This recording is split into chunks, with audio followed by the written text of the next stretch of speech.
ایک نوجوان افریقی نژاد بھارتی خون رکھنے والا مسلمان زہران ممدانی، جس نے نیو یارک میں میئر کا الیکشن جیت کر ٹرمپ جیسے انسان کو ہلا کر رکھ دیا۔ زہران کا الیکشن جیتنا صرف انتخابی کامیابی نہیں بلکہ ایک ایسا نظریاتی زلزلہ ہے جس نے امریکی سیاست کی بنیادوں تک کو ہلا دیا ہے، اور شاید اس لیے لوگ کہہ رہے ہیں کہ یہ فتح ایک شخص کی نہیں بلکہ ایک نظریے کی جیت ہے۔ ممدانی نے یہاں پر جو کچھ بھی کیا، اس کے بعد انہوں نے اپنی پہلی تقریر میں کہا، ہم ایک ایسے نیو یارک کا خواب دیکھتے ہیں جہاں کرایہ انسان کی زندگی کا دشمن نہ ہو، جہاں سفر سہولت ہو سزا نہ ہو، اور جہاں عام شہری کی محنت اس کی امید کو مار نہ دے۔ یہ الفاظ ایک وعدہ تھے، انصاف، برابری اور عوامی طاقت کا وعدہ۔ زہران ممدانی کون ہے، کہاں سے آئے اور کیسے دنیا کے روشن ترین شہر کے میئر بن گئے، یہ سب ہم جانیں گے آج کے اس ولاگ میں۔ السلام علیکم ناظرین، میں ہوں تبسم رضا اور ویلکم ٹو پبلک پارلیمنٹ۔ دوستو، زہران ممدانی کا جنم 18 اکتوبر 1991 کو یوگانڈا کے دارالحکومت کمپالا میں ہوا۔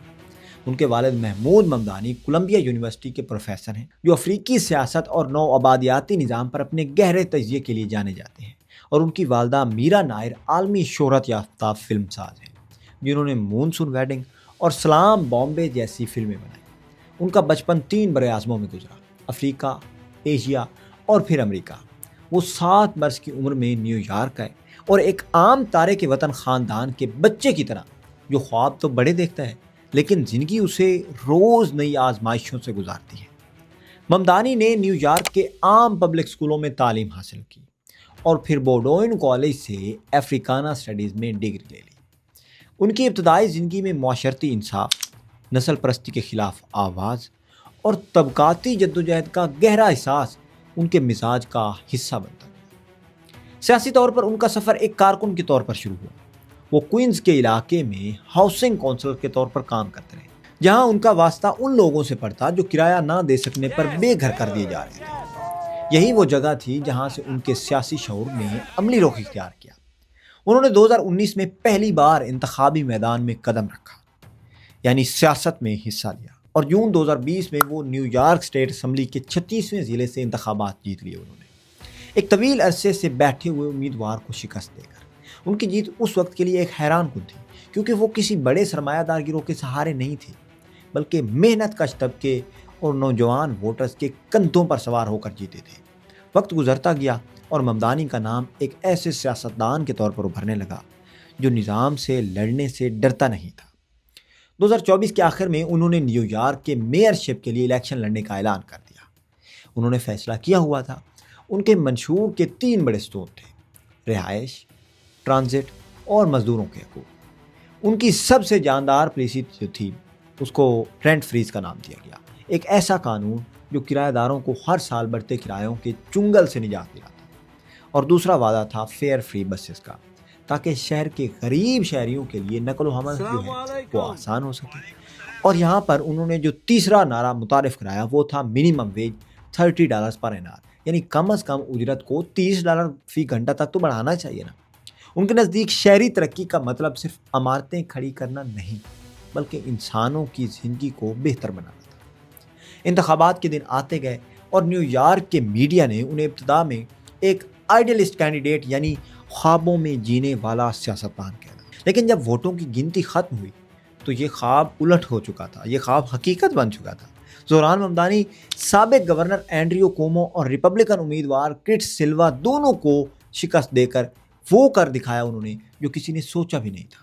ان کی عمر صرف 34 برس تھی، مگر وہ نیو یارک کے سب سے کم عمر میئرز میں شامل ہو گئے، اور سب سے اہم بات، وہ شہر کے پہلے مسلمان اور جنوبی ایشیائی نژاد میئر بنے۔ جیت کی رات جب وہ خطاب کے لیے اسٹیج پر جاتے ہیں تو ان کی آواز میں تاریخ بول رہی تھی۔ انہوں نے کہا کہ یہ صرف میری فتح نہیں، یہ ان لوگوں کی جیت ہے جنہوں نے اس نظام سے کہا کہ ہم اب مزید خاموش نہیں رہیں گے۔ یہ ان ماں باپ کی جیت ہے جنہوں نے اپنے بچوں کے لیے بہتر، اور ان مزدوروں کی جیت ہے جنہوں نے اپنے پسینے کو ضائع ہونے سے انکار کیا۔ ان کے الفاظ میں وہی عزم جھلک رہا تھا جو برنی سینڈرز یا الیگزینڈریا اوکاسیو کورٹیز کی سیاست میں دکھائی دیتا ہے، لیکن ممدانی نے اسے ایک نئے انداز میں نیو یارک کی روح میں ڈھال کر پیش کیا۔ ان کی فتح کا اثر صرف نیو یارک تک محدود نہیں، بلکہ امریکی سیاست میں یہ لمحہ ترقی پسند قوتوں کے لیے ایک بڑی جیت کے طور پر دیکھا جا رہا ہے، کیونکہ ممدانی نے وہ بیانیہ پیش کیا جس میں حکومت محض قانون نافذ کرنے والی ایک مشین نہیں بلکہ انصاف قائم کرنے والا ادارہ ہے۔ ان کی جیت نے ڈیموکریٹک پارٹی کے اندر بھی ایک نئی بحث چھیڑ دی ہے کہ کیا وہ وقت آ گیا ہے کہ روایتی سینٹر لیفٹ سیاست کو چھوڑ کر حقیقی عوامی فلاح کی طرف بڑھا جائے۔ اور دوسری طرف یہ کامیابی ڈونلڈ ٹرمپ کی سیاسی طرز پر بھی براہ راست اثر ڈالتی ہے۔ ٹرمپ نے اپنی سیاست کو امریکی قوم پرستی اور امیگریشن کے خوف پر استوار کیا تھا، جبکہ ممدانی اس کے بالکل برعکس نظریہ رکھتے ہیں۔ وہ خود ایک تارک وطن خاندان سے ہیں، مسلم بھی ہیں، جنوبی ایشیائی بھی ہیں اور افریقی نژاد بھی، یعنی وہ سب کچھ جسے ٹرمپ کے بیانیے نے غیر امریکی کہا۔ ممدانی کی کامیابی نے اس تاثر کو توڑ دیا ہے کہ صرف سفید فام سرمایہ دار یا قدامت پسند طبقہ ہی اقتدار تک پہنچ سکتا ہے۔ اب امریکی شہریوں نے ایک ایسے شخص پر اعتماد کیا جو ان کے درمیان سے اٹھا، جو روزمرہ زندگی کی جدوجہد کو اپنی سیاست کا مرکز سمجھتا ہے، جو جانتا ہے کہ گراؤنڈ ریالٹیز کیا ہیں۔ ٹرمپ کے لیے یہ پیغام واضح ہے کہ عوام اب امیروں کے مفاد کے لیے نہیں بلکہ اپنے حقوق کے لیے ووٹ دے رہی ہے۔ ممدانی کی پالیسیز جیسے کارپوریشنز پر ٹیکس بڑھانا، سرکاری رہائش میں سرمایہ کاری کرنا اور پبلک ٹرانزٹ کو مفت بنانا، یہ سب ٹرمپ کی فری مارکیٹ نظریے کے بالکل الٹ ہے۔ اس لیے سیاسی تجزیہ کار یہ کہہ رہے ہیں کہ ممدانی کی جیت مستقبل میں قومی سطح پر نئی لہر پیدا کرے گی، جو ممکنہ طور پر 2028 یا 2032 کے جو صدارتی انتخابات ہیں اس پر اثر انداز ہو سکتی ہے۔ زہران ممدانی کی شخصیت خود میں ایک پیغام ہے، وہ خود بڑا ایک میسج ہے کہ نیا امریکہ صرف طاقتوروں کا نہیں بلکہ عام انسان کا امریکہ ہے۔ ان کے لباس، گفتگو اور رویے میں کوئی مصنوعی سیاستدان نہیں جھلکتا، بلکہ ایک سچا کارکن جو اب اقتدار کے مرکز میں بیٹھ کر عوام کے حق کی جنگ لڑنے والا ہے۔ یہاں پر ہمارے پاس چند ایک سوالات بچ جاتے ہیں کہ کیا نیو یارک کا یہ نیا ماڈل باقی امریکہ کے لیے بھی راستہ کھولے گا یا صرف نیو یارک کے لیے ہے؟ کیا زہران ممدانی کی جیت صرف ایک شہر کی تبدیلی ہے یا یہ امریکہ کے مستقبل کی نئی تمہید ہے؟